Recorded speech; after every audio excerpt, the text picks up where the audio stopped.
Entonces, cuando hacemos referencia a estimadores, básicamente en estadística nos permite inferir. En estadística han de diferenciar dos conceptos, los estadísticos y los parámetros, ¿no? O los estadígrafos y parámetros, que también es conocido como estadísticos. Los parámetros son información de la población y los estadísticos son información de la muestra. Entonces, precisamente los estimadores puntuales, los estimadores por intervalos, tratan de acercarse a la información que tiene la población, ¿no? De esta manera, la inferencia en un parámetro, utilizando datos que se tiene en una muestra, entonces se trata de determinar el valor que podría asumir en la población, ¿no? Pero los valores de la muestra están sujetos a un error muestral, precisamente porque no es la población, ¿no? Cuando trabajamos con la población, entonces ya no existe este error muestral, ¿no? Y esto se debe un poco a que la muestra que nosotros vamos a sacar tiene ciertas fluctuaciones dependiendo de la aleatoriedad de este conjunto de datos, ¿no?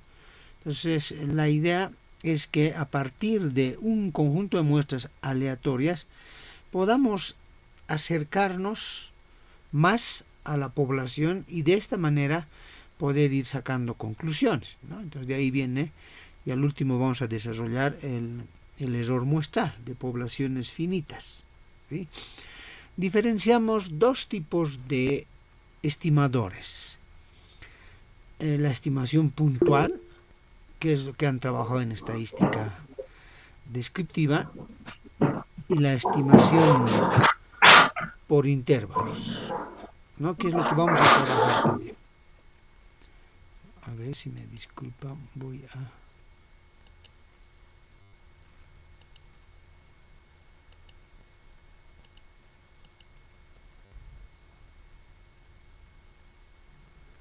¿Dónde está? Bueno, ya he apagado su micrófono, ¿no? Ya.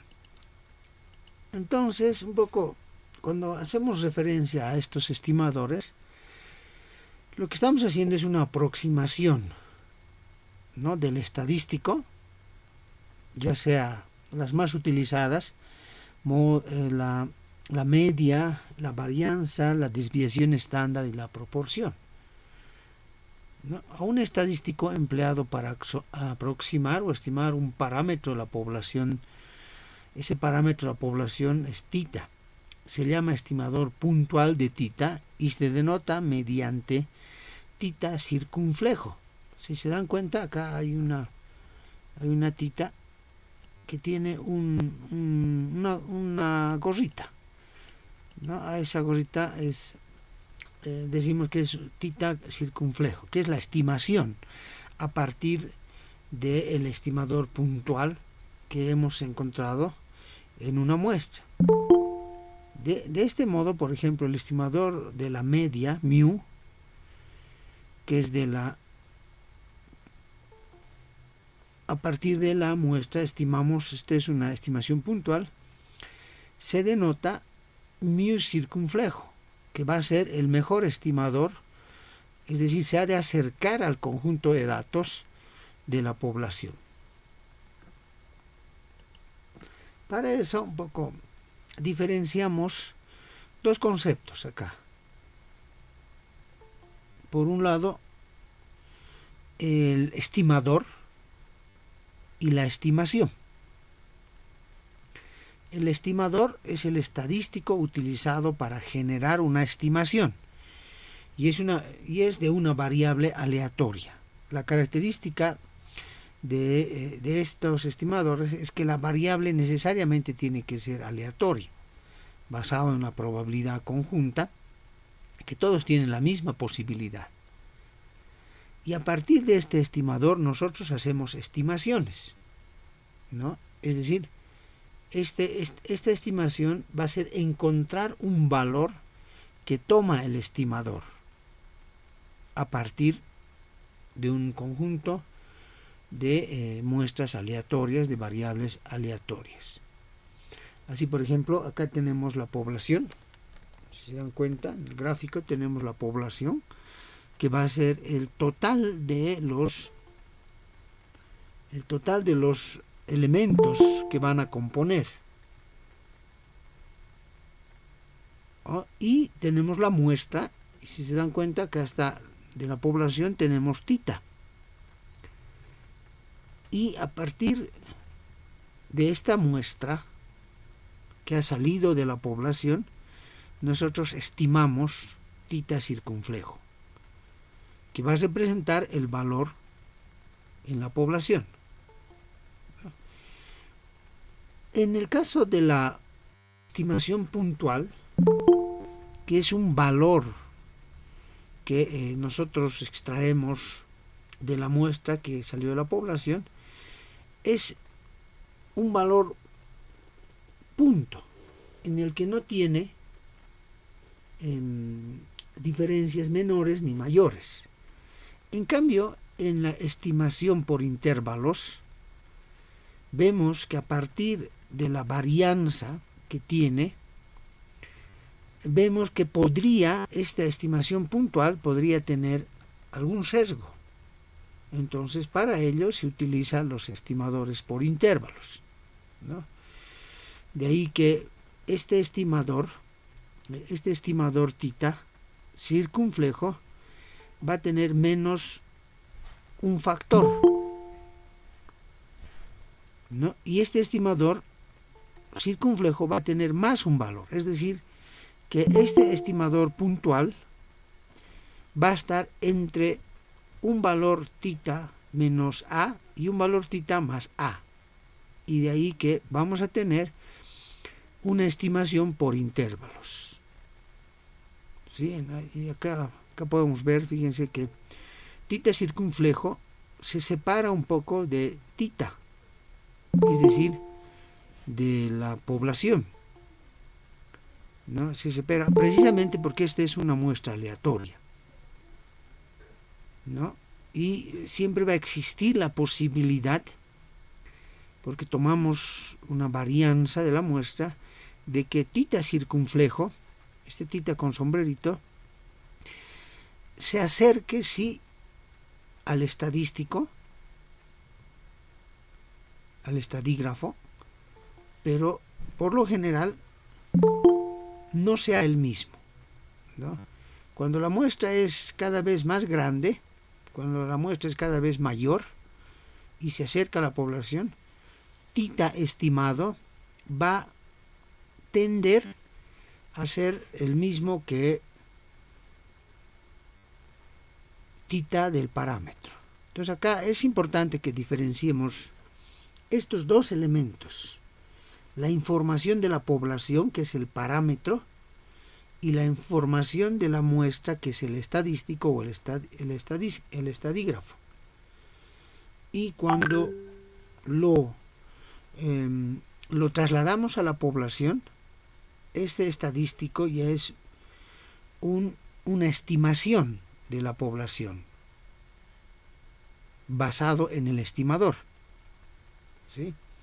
Entonces acá tita es un parámetro de la población y tita circunflejo es un estadístico de la muestra.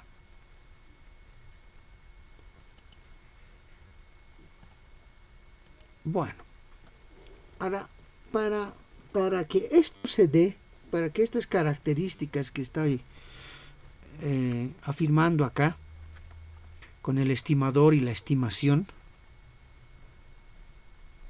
para que esto se dé, tiene que existir algunos supuestos, y estos supuestos se constituyen en propiedades.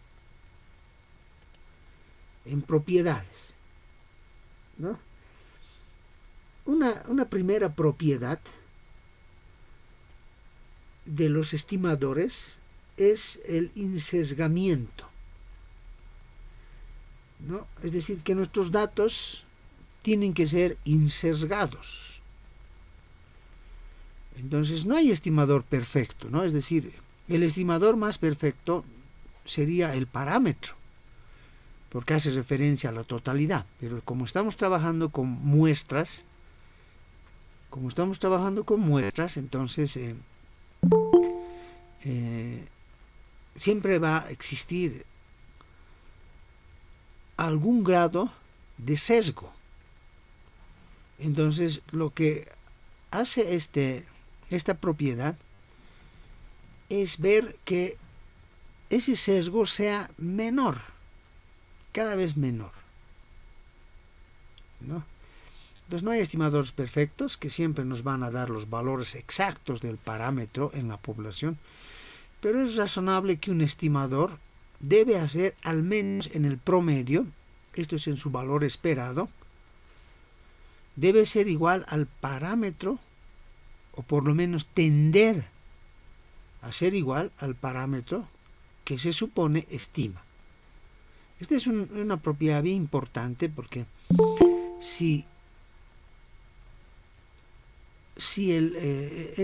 asumimos de que hay un alto grado de sesgo, estos estimadores van a tener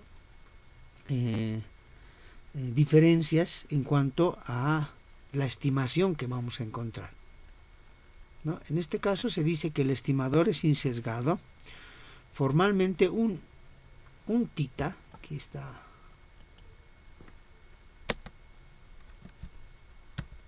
un tita circunflejo es un estimador insesgado del parámetro tita cuando el estimador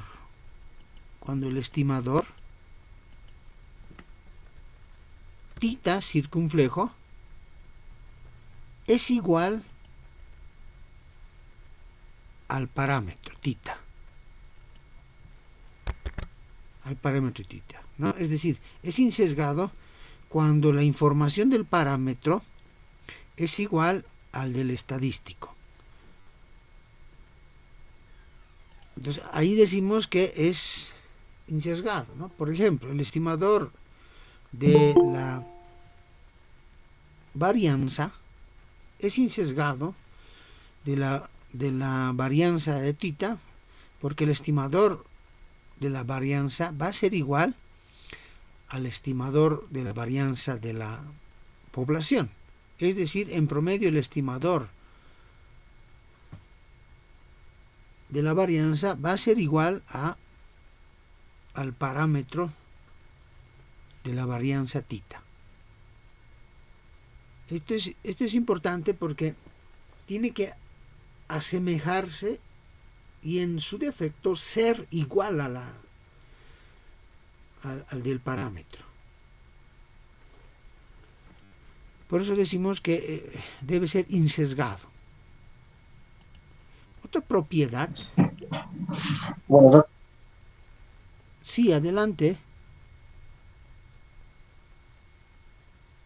Buenas noches.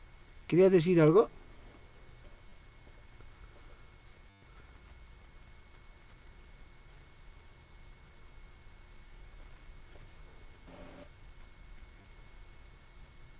¿Quería decir algo?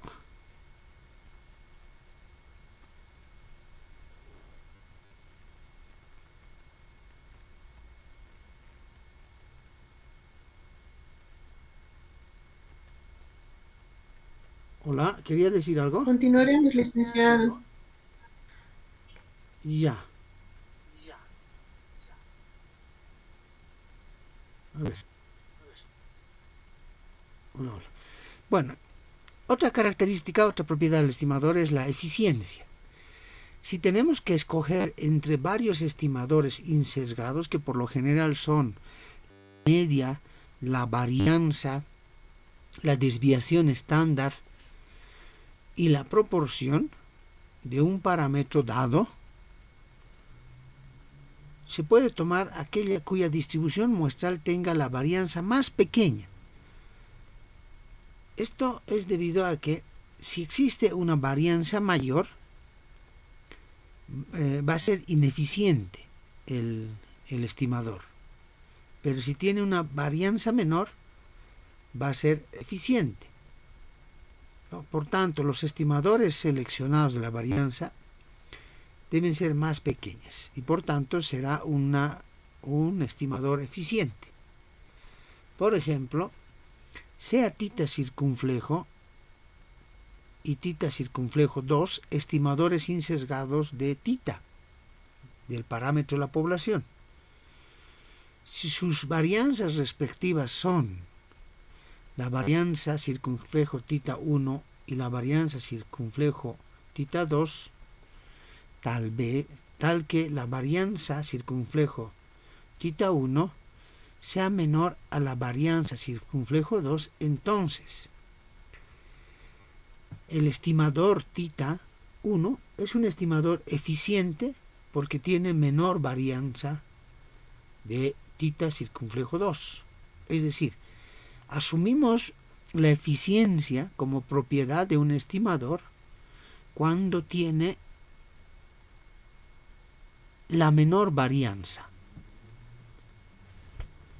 Y por eso intentamos nosotros, cuando los datos no están comportados de manera normal, lo que tratamos es de normalizar datos para que la varianza sea menor. Y precisamente cuando nosotros normalizamos datos, lo podemos hacer por 3 métodos, ¿no? El logaritmizando, la inversa, ¿no?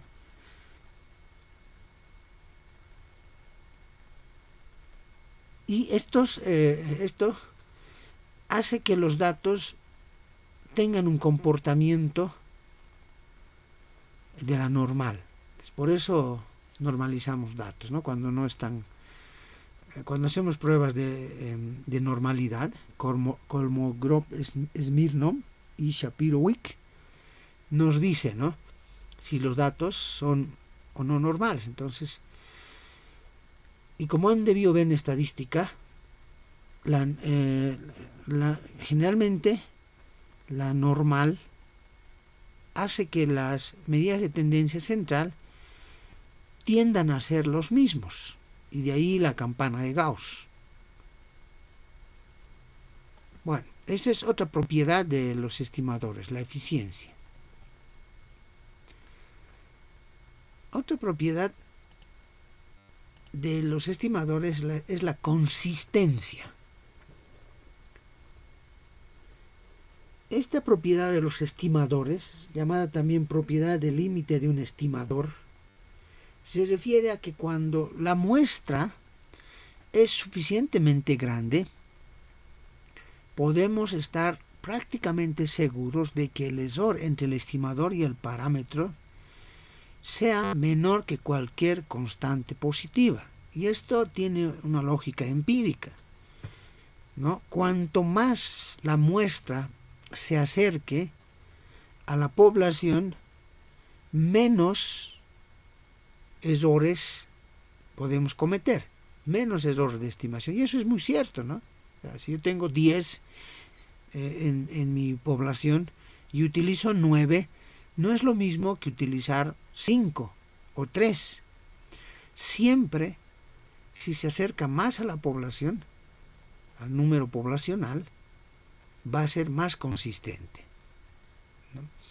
Y esto significa formalmente que la estadística θ circunflejo es un estimador consistente del parámetro θ si y solo si para cada factor es mayor a 0. Es decir, que el límite de n, que el límite de la muestra cuando tiende al infinito, la proporción del estimador menos el parámetro va a ser menor a c y por tanto igual a 1, es decir, la probabilidad al 100%, es decir, que nos vamos a acercar al parámetro. Esta propiedad de consistencia hace referencia básicamente a que cuanto la muestra sea más mayor número, vamos a tener una característica consistente. Y la propiedad de suficiencia hace referencia cuando el estimador utilizado utiliza toda la información de la muestra para la estimación de un parámetro, se dice que tiene la propiedad de suficiencia o suficiente. Por ejemplo, la media muestral es un estimador suficiente. ¿Por qué? Porque cuando nosotros utilizamos este estimador de la media, hacemos uso de todos los datos. Lo que no podemos decir de la moda. Tampoco podemos decir de la media o de la mediana, ¿no? Porque no hace uso del total de los datos, ¿no? La moda es el valor que con mayor frecuencia se presenta, por tanto, no es suficiente porque no está utilizando a todos los valores. Y la media tampoco, porque es un valor central y suele caer en un número o en dos. ¿No? Depende si es un número n par o impar.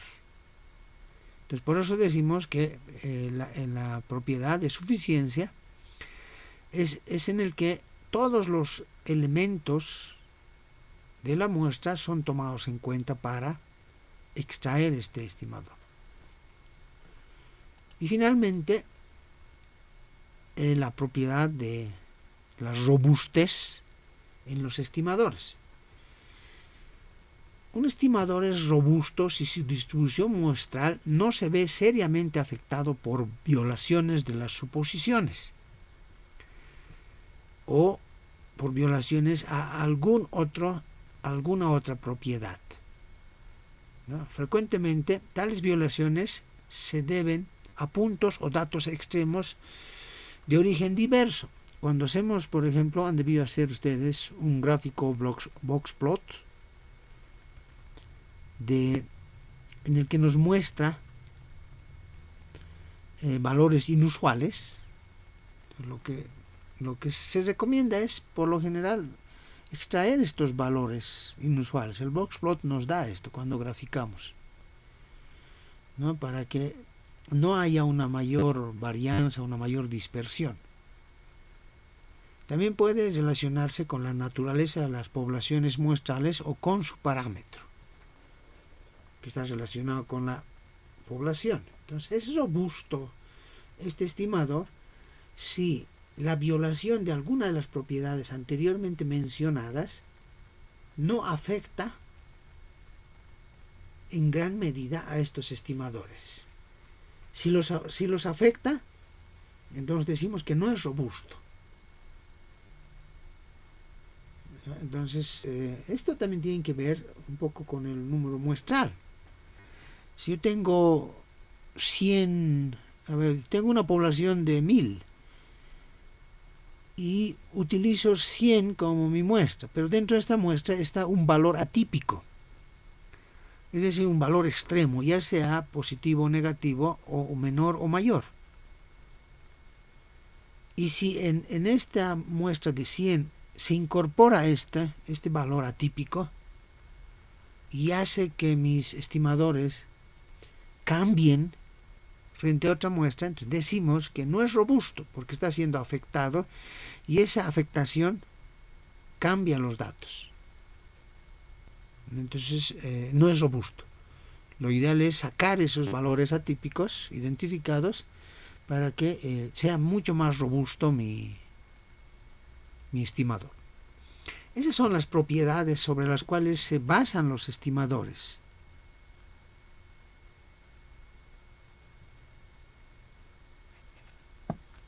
Sí, entonces no olvidemos, ¿no? Cuando decimos que las propiedades que se dan en los estimadores deben ser insesgados, deben ser eficientes, deben ser consistentes deben ser suficientes y deben ser robustos.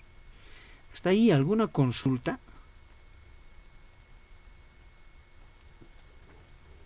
¿Algún comentario de repente?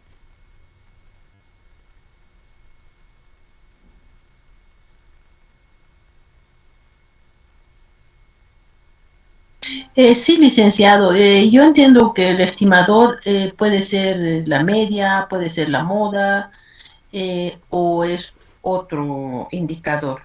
Un estimador la varianza también puede ser un estimador. Sí, se toma como estimadores 4, como acabamos, ¿no? 4 estimadores, por lo general, ¿no?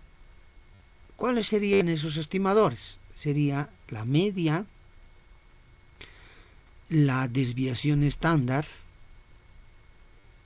la desviación estándar o típica, la varianza y la proporción. A partir de estos 4 estimadores, que son, ¿no? Por ejemplo, la moda no es un estimador suficiente, no es un estimador suficiente porque no toma a todos los datos.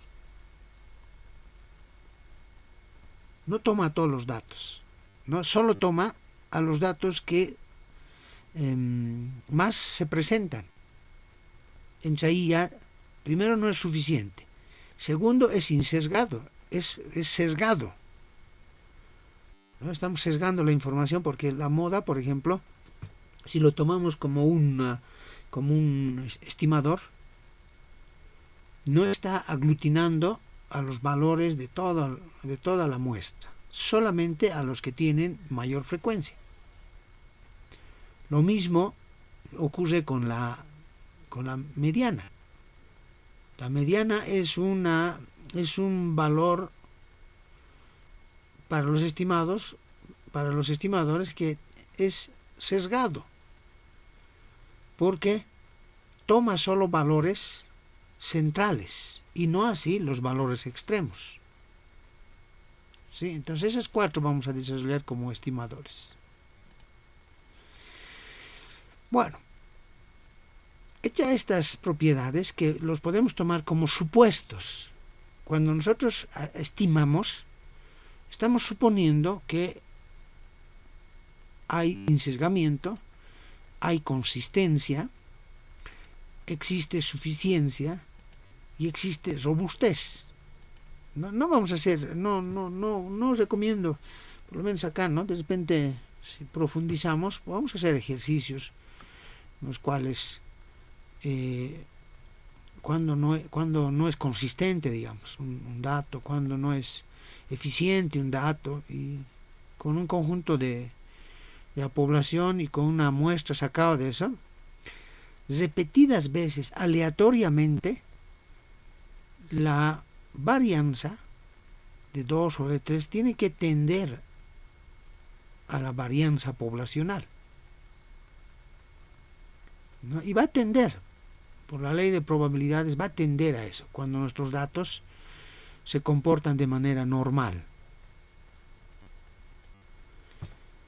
Algunos casos de estimadores más usuales: los intervalos de confianza para la media de una distribución normal de varianza conocida, que es el TZ, que es la tabla Z, que han debido usar en estadística 1 para sacar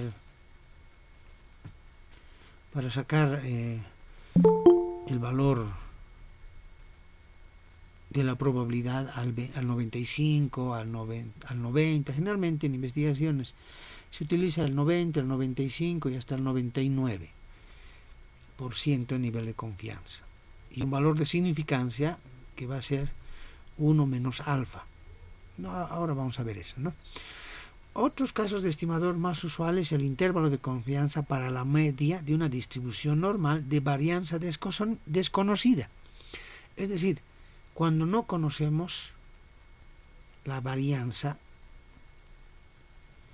uno puede ser para muestras superiores a 30 que es el test normal Z, y para muestras pequeñas cuando n es menor a 30, que es el test de Student, ¿no? Y esto vamos a hacer prueba de hipótesis con muestras mayores a 30 y con muestras menores a 30. Vamos a hacer prueba de hipótesis y ahí vamos a ver esto cómo funciona. Mientras tanto, esas son estimaciones que hacemos en función a estimadores. Y precisamente estas muestras utilizan la varianza y utilizan la media. No utilizamos la moda ni la mediana, ¿no? Porque esos no cumplen los requisitos o las propiedades de los estimadores. Y finalmente, el intervalo de confianza para varianzas de una distribución normal, el test de Fisher, que por lo general se utiliza para categorías. Estos tres podemos diferenciar. Algunos tipos de estimadores, lo que preguntaba la colega, algunos tipos de estimadores puede ser la media, la varianza, la desviación estándar o desviación típica y la proporción. Esos pueden ser los estimadores, y a partir de estos estimadores nosotros podemos sacar la estimación para poder generalizar en la población, ¿no? Ahí está mu, que es por lo general la media, tita, que es la varianza,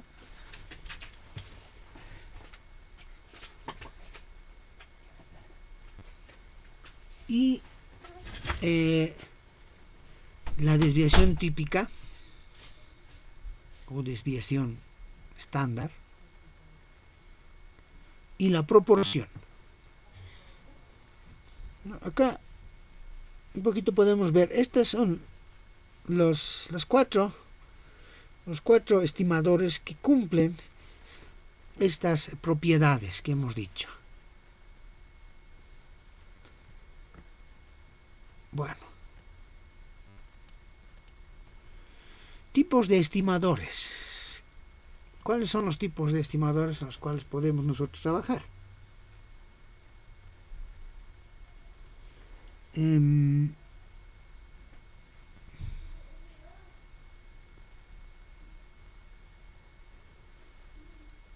ver, un minuto.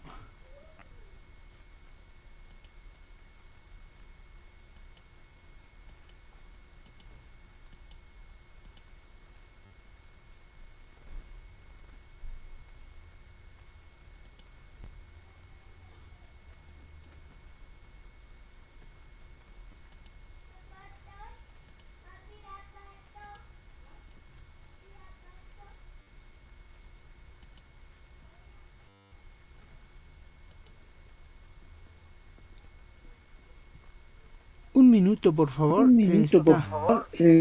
Está. Ahí tienen un problema con Está bien, licenciado. Tienen un problema con la con la grabación. grabación.